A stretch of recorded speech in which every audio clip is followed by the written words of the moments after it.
Good morning. Good morning to you all. I'm so glad to be with you this morning. Welcome to any of you visiting for the first time, and welcome to all of you who come each and every week. So, is anything happening this week? Yeah, right? It seems like we've been waiting for this election for the past 4 years. But rather than focus solely on the election this morning, which we will surely do next Sunday, when a lot more will be known, we're going to spend today picking up the themes of the holy days being celebrated today and tomorrow around the US, because I think they can give us both peace and courage. Our Protestant and Catholic neighbors may be celebrating All Saints' Day today, to honor all of the saints from the Christian history, holding them up as exemplars for Christian lives. Tomorrow, our Catholic neighbors may be celebrating All Souls' Day, the additional day the Roman Catholic Church created for their calendar to honor everyone who has died. And at least back when there was a concept of limbo, the day was to pray for those in purgatory waiting to be released to heaven. It seems especially important we remember All Souls as we remember and honor the more than 229,000 Americans who have now died from COVID-19. Mexican Americans today may be celebrating El Dia de los Muertos, which Linda will tell us about during Time for All Ages. Our pagan members and friends may be celebrating Samhain, a celebration of the end of the harvest and the start of the coldest half of the year. From a pagan website, November 1st is considered to be the time when the doorway between worlds is open even further, and it is the start of the new year in the Celtic calendar. So in today's service, we're going to spring from all of those related holidays to explore the gifts of our ancestors, both our own personal forebears and those social justice advocates who in the not so distant past faced their own world challenges and then helped change the world. I'm happy to be leading worship this morning with Linda Weaver, our DRE, Cynthia Young, our music director, and our accompanist, Jesse Leong. Our spotlight volunteer, Mike Schmidt, is once again running the technical side of worship with support from Beth DePasquale, who is serving as our usher in the chat and in the breakout rooms. I'm lighting this special candle this morning for Walter Wallace, who was killed by police in Philadelphia this week as he was having a psychotic episode. And also for 20-year-old Karen Hilton Brown, who died in DC after police chased him while he was on a moped. I light this candle also for all those people who have been protesting these killings, protesting them peacefully despite attacks on them. And I light it for all of us who are unnerved and anxious about the election and its aftermath this week. I have a few announcements. On Wednesday, I'm going to be holding 2 groups so that we can get together to process our feelings after the election, regardless of the outcome, including not yet knowing. The first will take place at 1:30, and it will be in person in our parking lot. Bring a chair and your mask. Our COVID guidelines say you must sign up for that in advance. We can't have more than 25 people in. Right now, only one of you has. So if you're interested in that, please let us know. And then at 4 p.m., I'll have a Zoom room open for folks to meet online. And that will be in your Monday card from Beth. And we'll also have it on Facebook, how to get there. I want to remind you, if you missed the slides at the beginning, that the auction is less than 2 weeks away. This is the church's major annual fundraiser. And we have some great, over 100 donations so far. But we could still use some more, and so if you want to, you could donate today. And the auction chairs, Ann Thomas and Kathy Delaganas, asked me to tell you, please don't wait until election night to bid. You can start bidding on items now. And my final announcement is that in 3 weeks, we're going to be recognizing new members. We've had several new people join since last June. If you are one of our people who's been coming regularly but are not a member, if you've been thinking about joining us officially, now is the time to do it so we can formally welcome you with our ceremony at the end of November. Please send me an email or Ann Welch, our membership chair, an email if you are ready to join or if you have questions about joining. Okay, that's the end of the announcements. So let us take a few deep breaths. Really, let's breathe. And let us center ourselves for worship as Cynthia introduces the prelude. Good morning. My name is Cynthia Young, and I am the music director at UUCR. We're going to have an Issei Barnwell morning today with our musical selections. Our prelude and both our opening and closing hymns are all composed by Issei Barnwell, founding member of Sweet Honey in the Rock and a fellow UU. Our prelude is a virtual choir performance of Issei Barnwell's Wanting Memories, performed by the Shalloway Youth Choir of Canada. The director of this choir has kindly given us permission to share their beautiful virtual performance with you. So please enjoy Wanting Memories.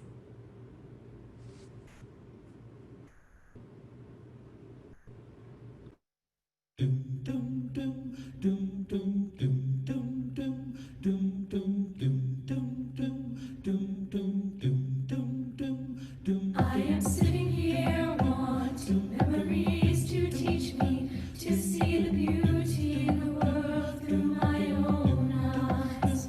Yes, I am sitting here wanting memories to teach me to see the beauty in the world through my own eyes.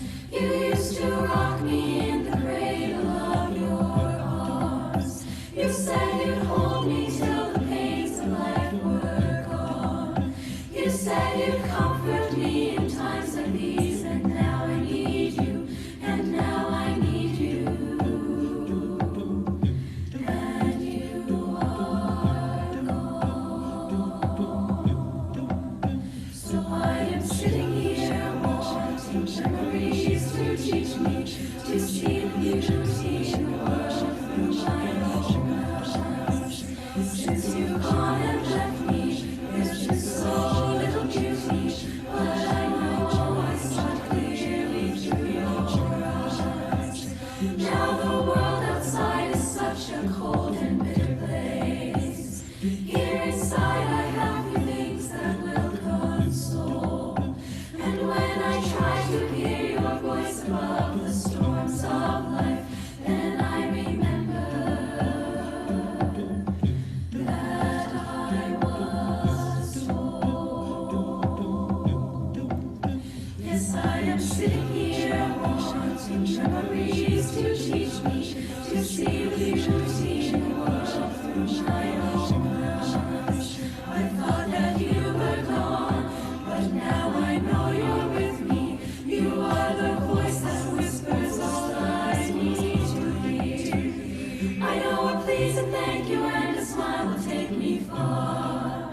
I know that I am you and you are me and we are one.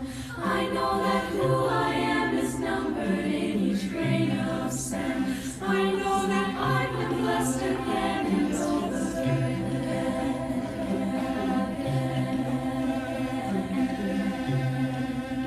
Yes, I am sitting here wanting memories to teach me to see the beauty in the world through my own eyes. Yes, I am sitting here wanting memories to teach me to see the beauty in the world through my own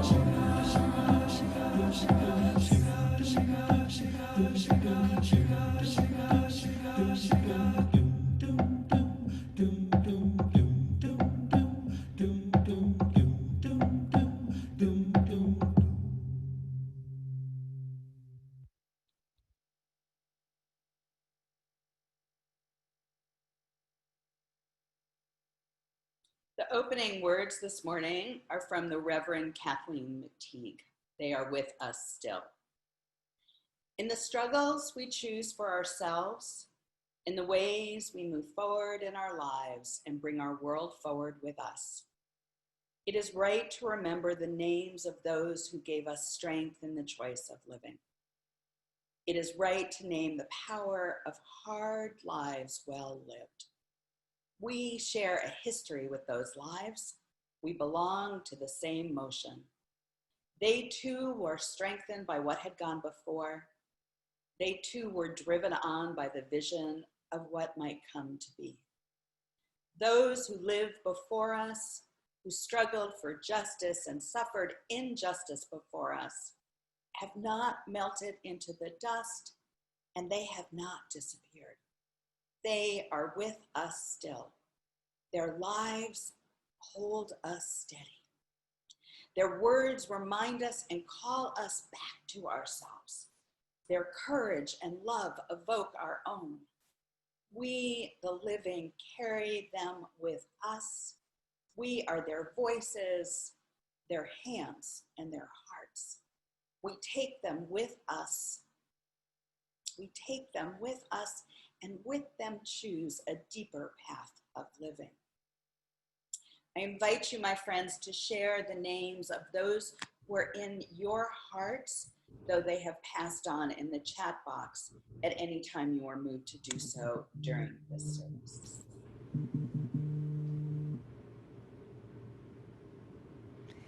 Our opening hymn is number 1051 in the Teal hymnal, We Are, by Issei Barnwell. I would like to thank UUCR member Henry Collins, who accompanies us in this video with his djembe. The words will be in your chat box. Please sing along with me, Jessie, and Henry.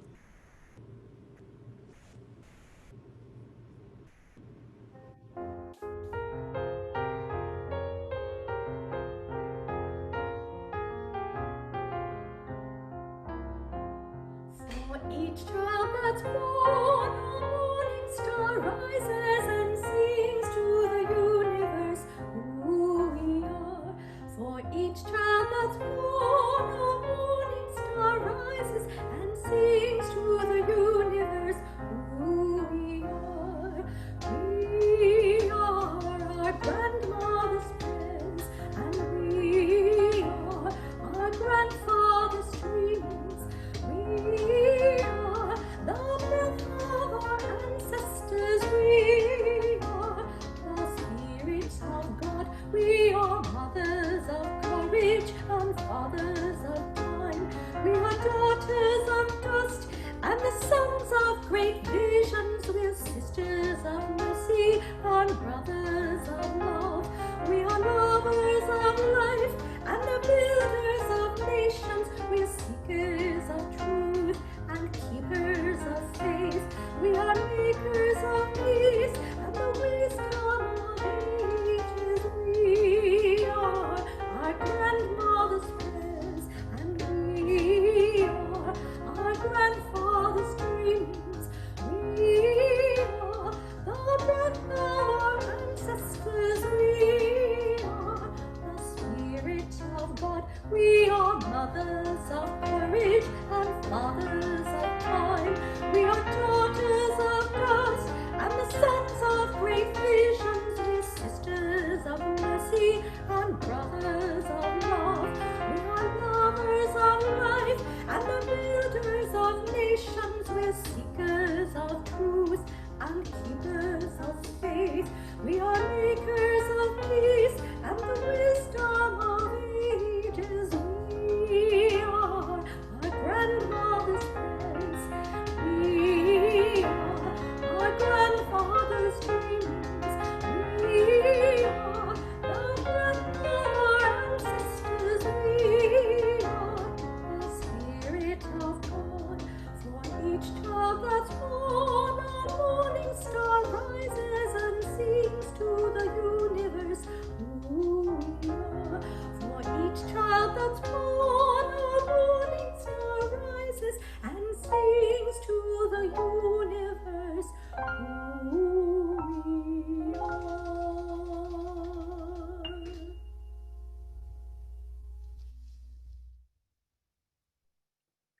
morning.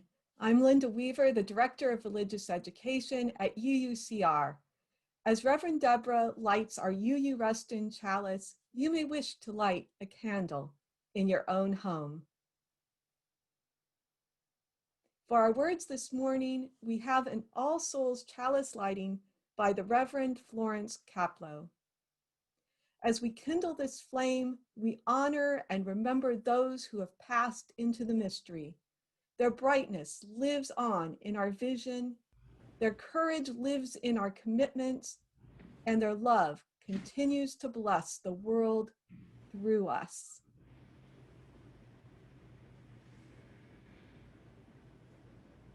In our church, we sing a covenant together every Sunday. Love is the spirit of this church. We will sing along with our own UUCR virtual choir. The words will be in your chat box. If you are visiting us this morning for the first time, please accept this song as our blessing to you.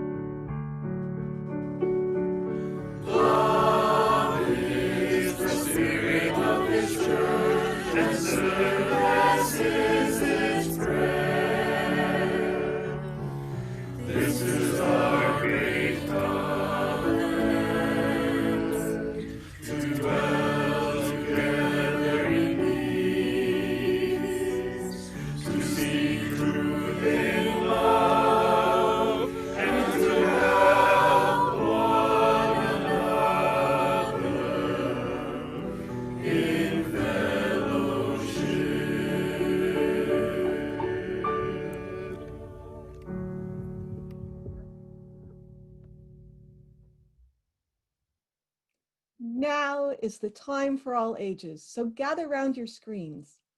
For our time for all ages this morning, we have a video about Dia de los Muertos, from Louisa McCarthy, who is a friend of Reverend Deborah. Louisa McCarthy is Mexican-American and she owns a cemetery in San Diego. She's excited to share this video and her tradition with you. We hope you learn something new about Dia de los Muertos and enjoy the video.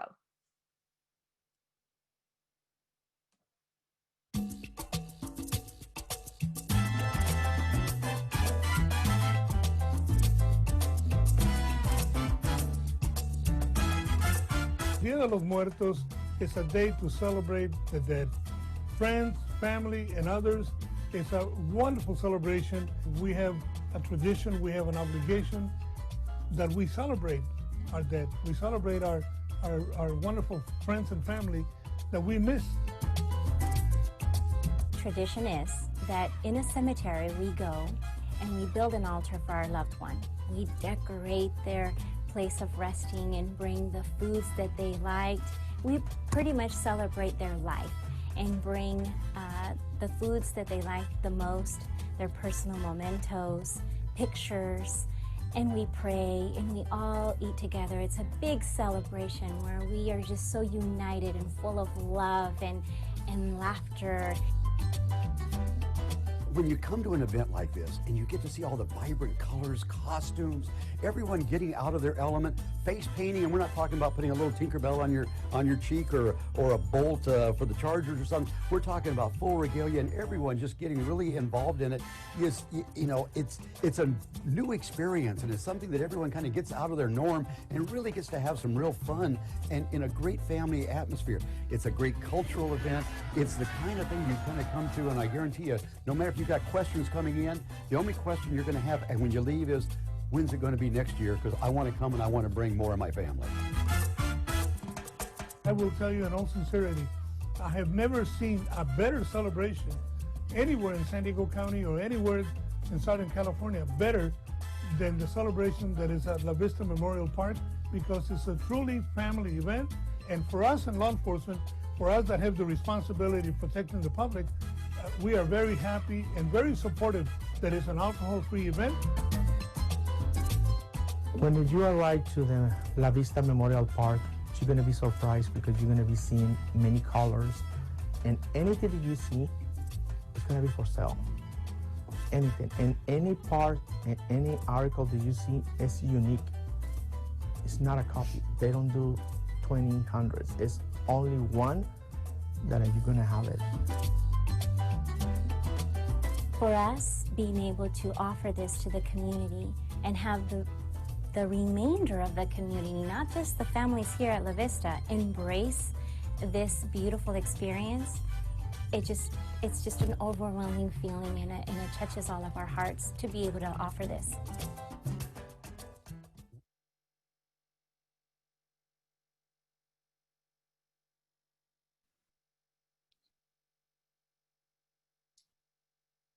This is the time in our service where we invite you to share your joys and concerns for yourself, your family, our community, our country, our world. We hope in sharing you will feel and know that you are not alone. Perhaps you might want to light a candle in your own home as we watch the candles in our bowl in our sanctuary. The chat box is open. Please make sure you're writing to all attendees. As we put up the slide of our lit candles, please enter into a time of silence and let each other's joys and concerns wash over you.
Please join me in some quiet moments of your own meditation, reflection, and prayer as Jesse plays.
join with me in the spirit of meditation and prayer. Spirit of life and love,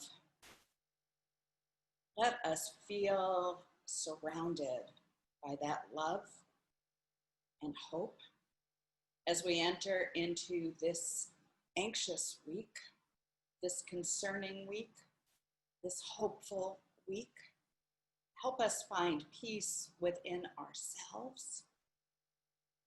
Help us send prayers of love and protection to all those voting, all those poll watchers, including those among us, all those election defenders, including all those among us.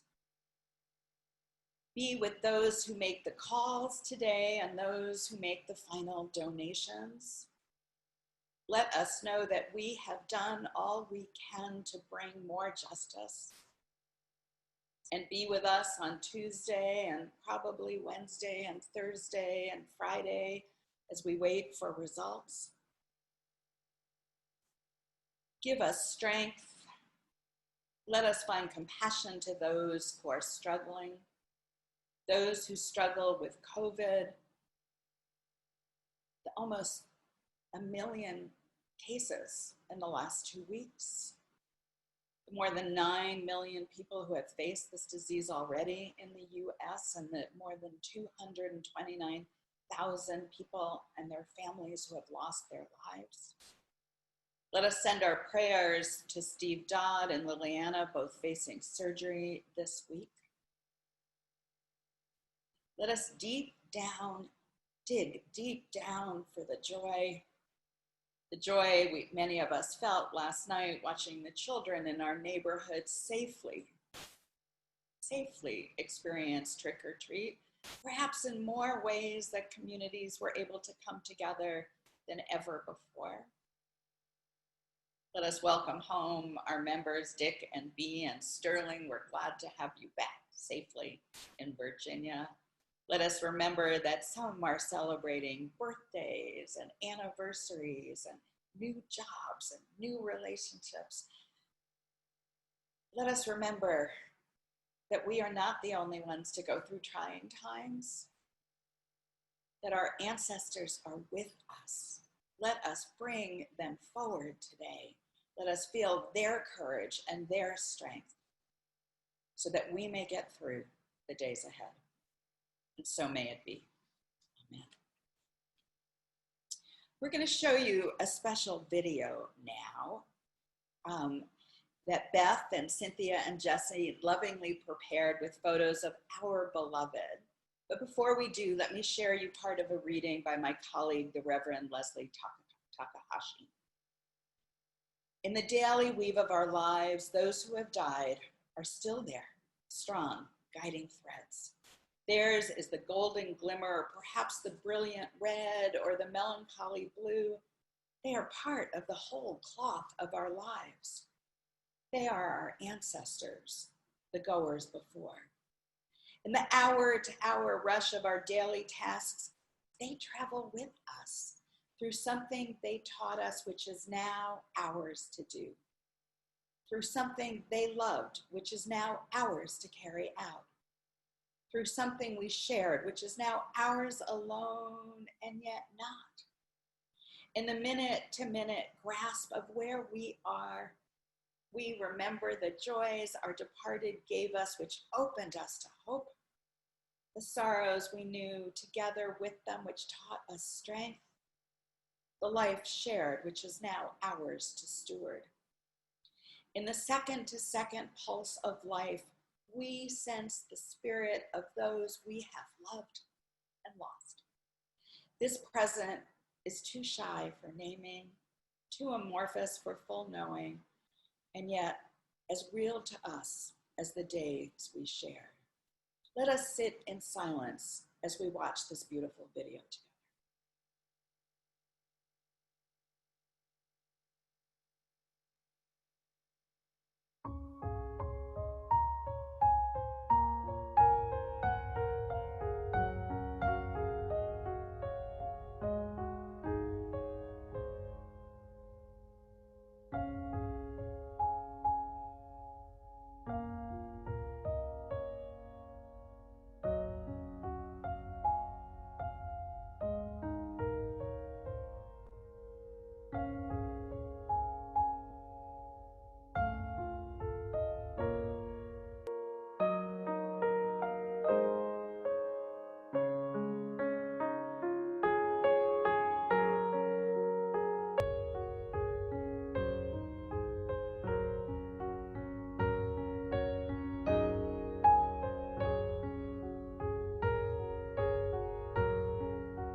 Let us take a deep breath, my friends. They are with us still.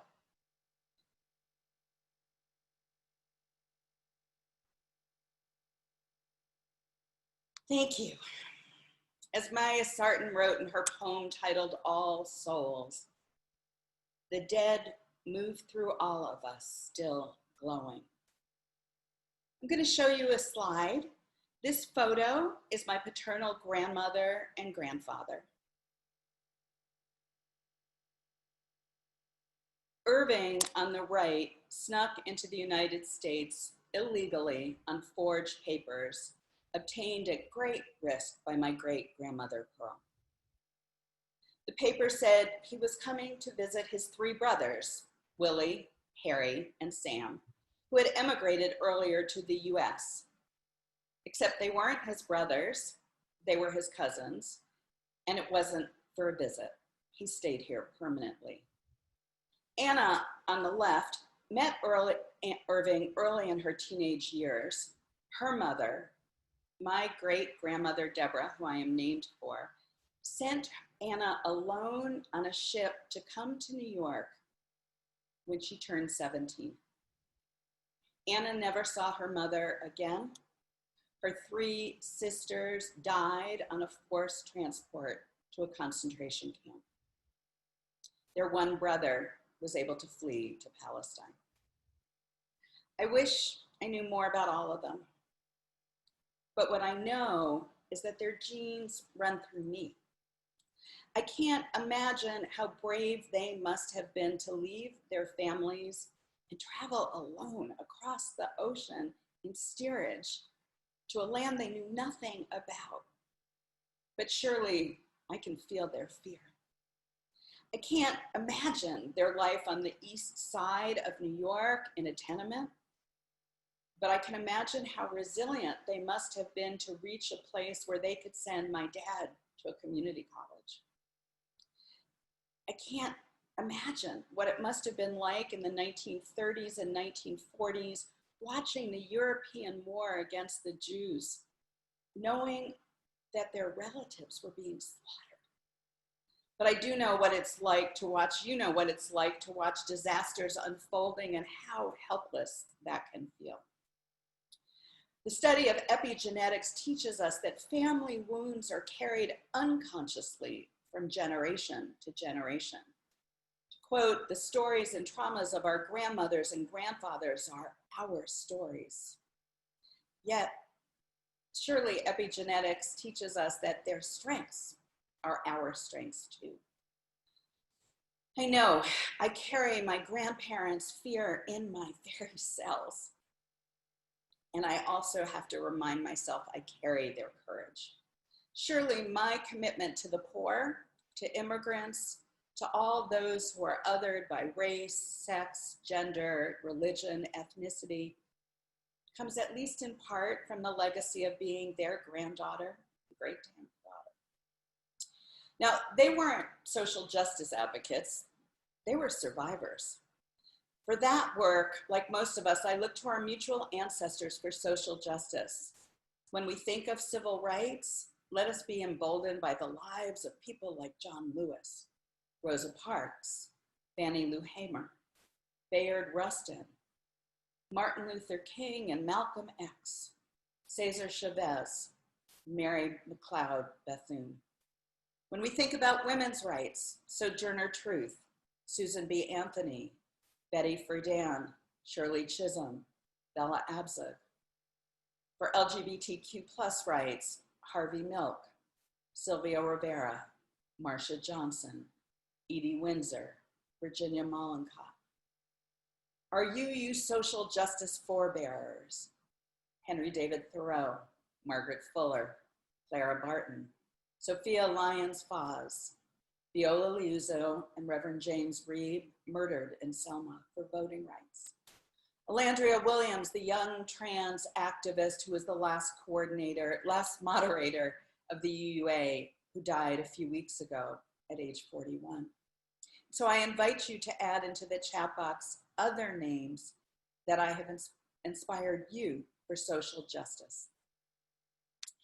As I thought this past week of the swearing in of a new ultra-right Supreme Court justice, I thought about my clergy ancestors who worked on assuring women's reproductive rights before Roe versus Wade. And with memories of their courage, I committed publicly to sign up if needed to distribute medical abortion pills and to help women find the way to safe and legal surgical abortions in the states that have laws protecting them. I don't know if you've ever heard of it. The Clergy Consultation Service was started by the Reverend Howard Moody, a UCC minister at New York City's Judson Church. It grew out of a movement by clergy actually in the 1950s to protect birth control in New York City hospitals. And from 1967 to 1973, it grew to more than 3,000 clergy members across the United States, including ministers, rabbis, dissident priests and nuns, and many UU ministers.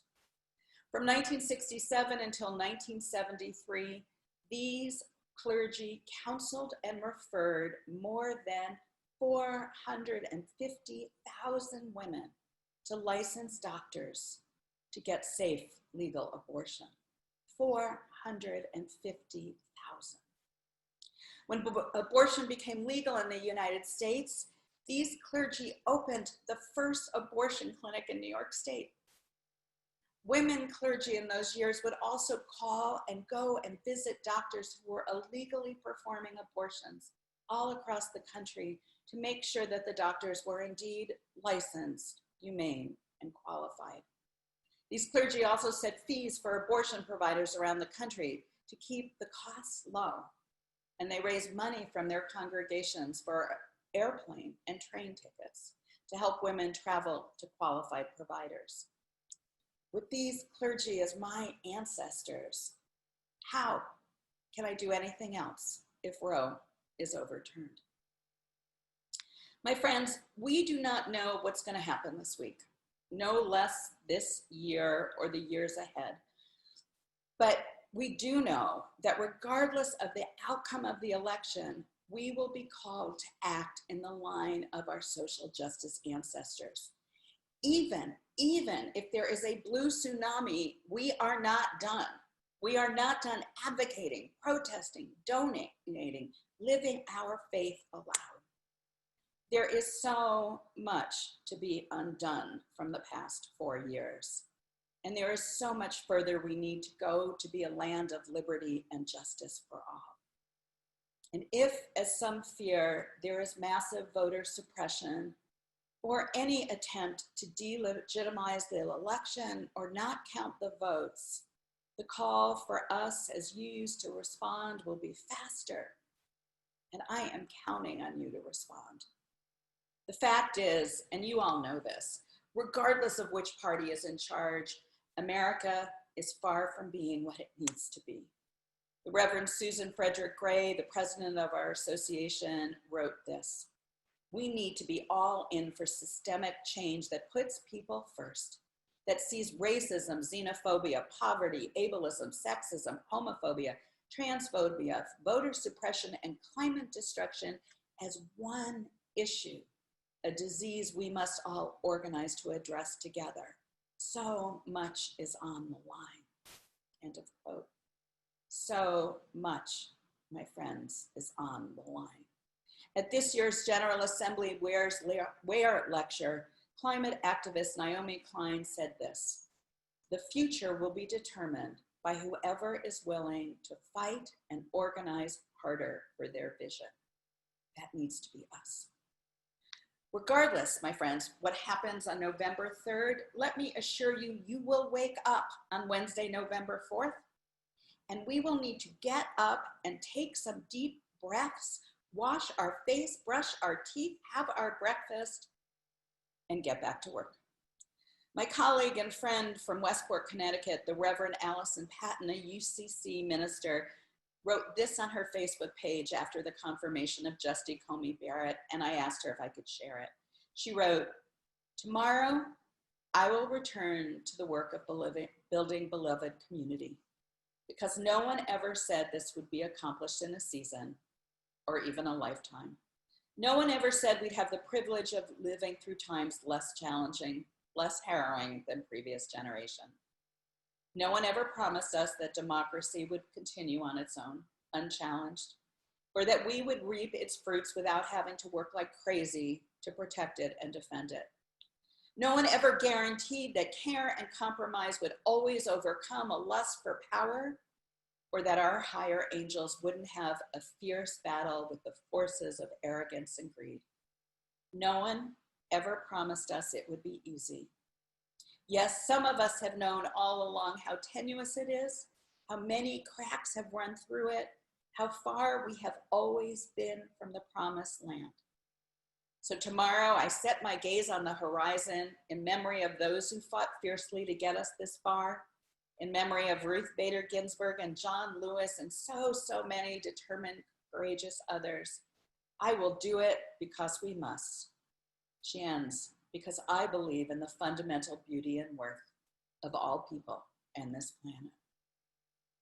Our Unitarian ancestor, the Reverend Theodore Parker, Unitarian minister and abolitionist, he lived from 1810 to 1860, and he kept a gun on his desk at his church because his life had been threatened because of his commitment to fighting slavery. He spoke the promise this way: I do not pretend to understand the moral universe. The arc is a long one. My eyes reaches but little ways. I cannot calculate the curve and complete the figure by my experience of sight. I just can divine it by conscience. And from what I see, I am sure it bends towards justice. Martin Luther King Jr. adapted those words in his speeches, and President Obama had a rug made for them for his Oval Office. My friends, the arc does not bend alone. It never has. It needs us, and we need each other. We need each other to survive. And I can't think of anyone I would rather be doing this work with right now. You are made for this time. And I believe in us, the collective us, the us that is inspired by our ancestors. So may it be. Amen. Our closing hymn is number 1051 in your teal hymnal, Breaths by Issei Barnwell. I would like to thank two of our wonderful choir members, Kara Fortner and Megan Pitluck-Schmidt, for leading this hymn for us today with their beautiful voices. The words will be in your chat box. Please join us and sing along with Kara, Megan, and Jessie.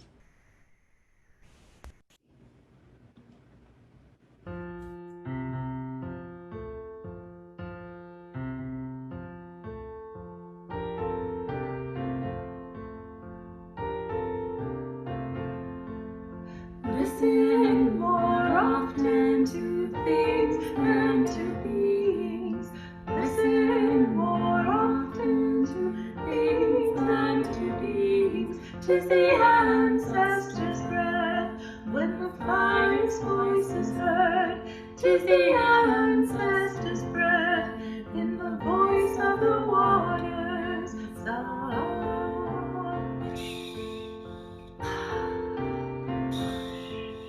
Those who have died have never left. The dead are not under the earth. They are in the rustling trees. They are in the growing woods. They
is the ancestors' breath in the voice of the waters.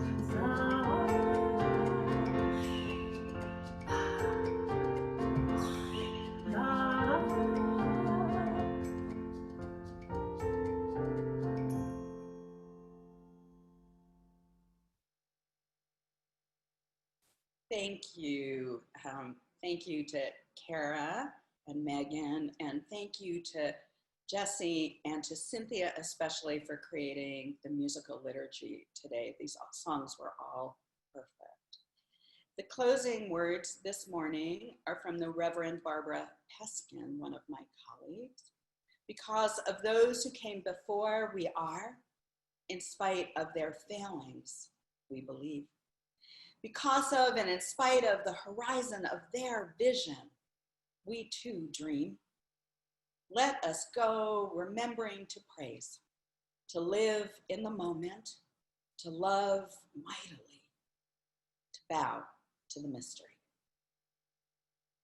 Our closing hymn this morning is For All the Saints from our hymnal. It's traditionally sung in neighboring Protestant churches today for All Saints' Day, and we're using it as our postlude and invite you to sing. It is a reminder that we live in the shadow of our ancestors who too struggled to bring about a better world, who too lived in difficult times, and to remind us that we too must be courageous and strong. Please sing along with Jesse and Cynthia. The words will be in your chat box.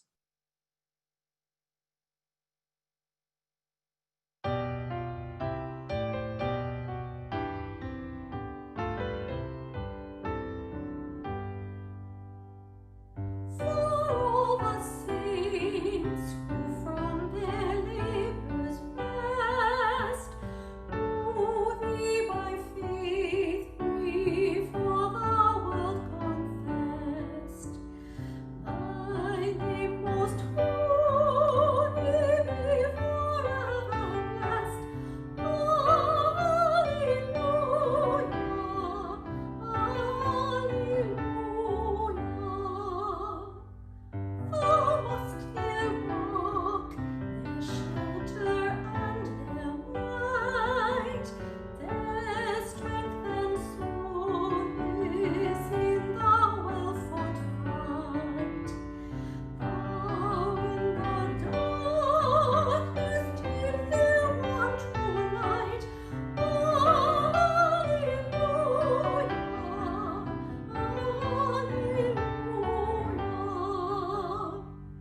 O blessed communion of the saints divine, we live in struggle, they in glory shine, yet all the born in thee for all are thine. Alleluia, alleluia.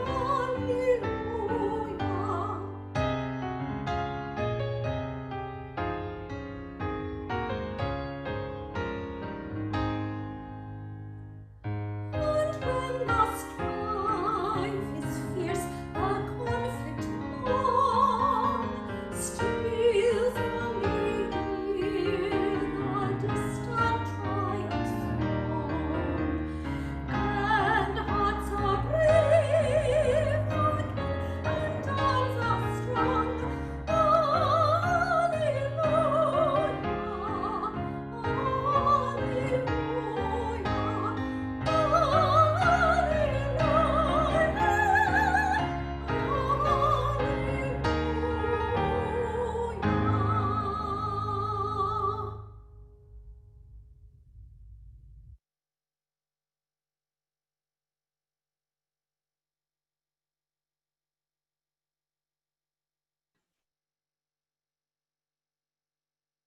Still muted.